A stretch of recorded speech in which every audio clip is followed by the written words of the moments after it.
to Making the Brand, the podcast where marketing and pop culture collide. I'm your host, Brianne Fleming. I can't wait to chat about brands, boy bands, and everything in between. Because brands who have a pulse on pop culture can create adoring fans of their own.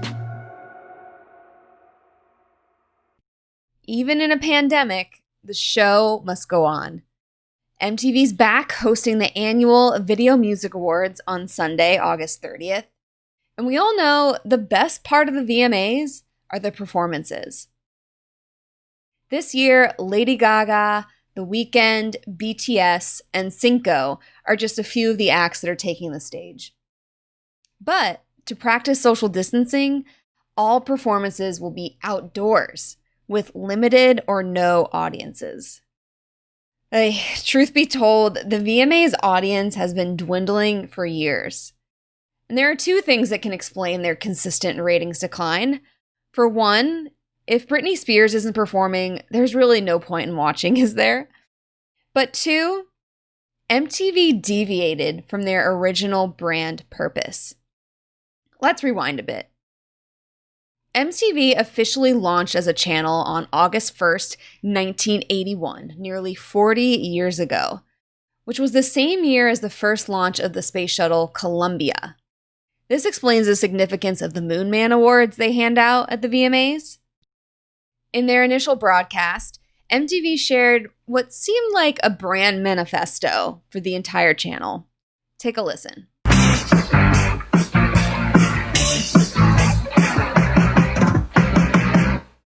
In the beginning was the music, but there was no one around to hear it. As the population grew in numbers, music grew in popularity.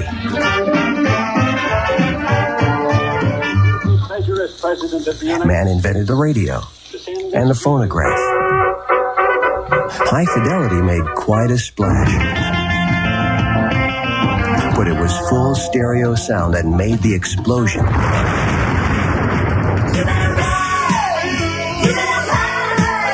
Soon television came along and gave us the gift of sight, but it was cable that gave us the freedom of choice.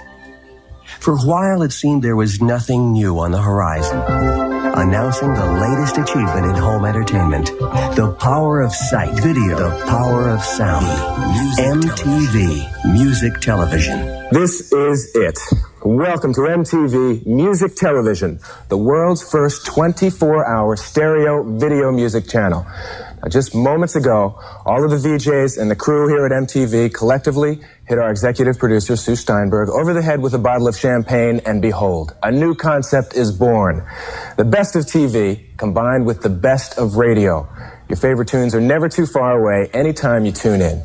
I'm Mark Goodman, and I'll be here this time every weeknight with the latest concert information and music news. When this aired, the original slogan of MTV was, "You'll never look at music the same way again." And through the 80s and 90s, MTV delivered on their promise to bring more music through video to audiences. They had shows like Yo MTV Raps, TRL, Headbangers Ball, and Making the Video, all mixed in among music video marathons.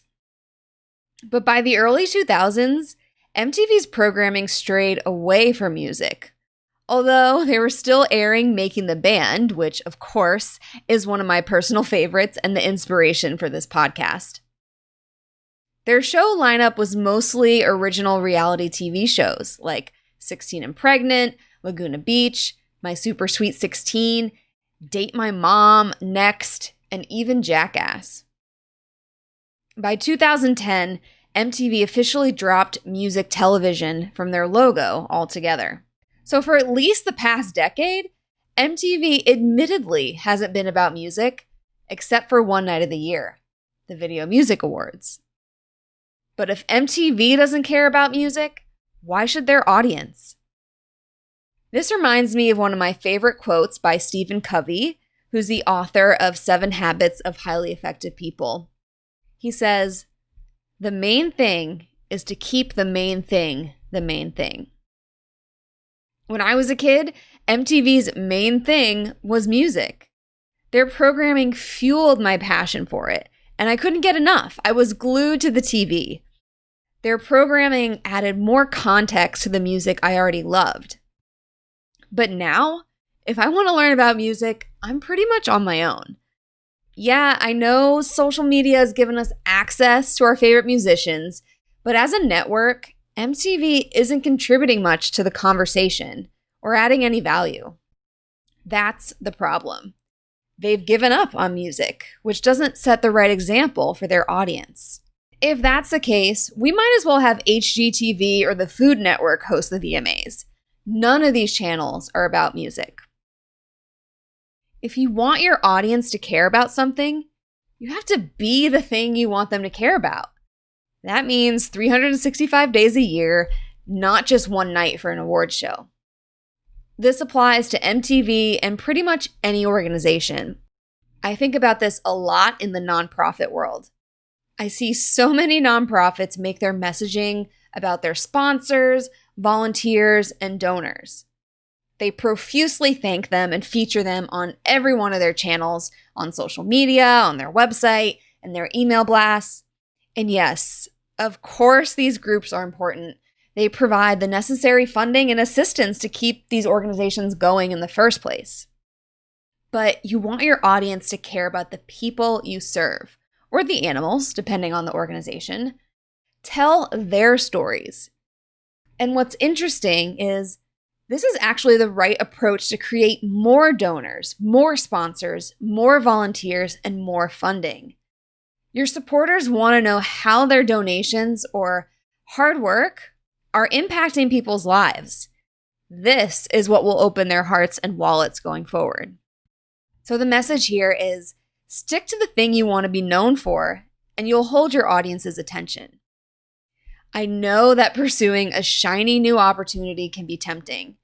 You might feel pressure to innovate or switch things up, like MTV did once they got a taste of reality TV. But stay the course. Specialize, niche down, and go all in on what you do best. And if you have to try something new, make sure it reflects who you are as a brand. If you're a fan of this podcast, be sure to subscribe, or better yet, leave a review. You can also join my Twitter chat at #PopChat for weekly pop culture discussions you can actually learn from.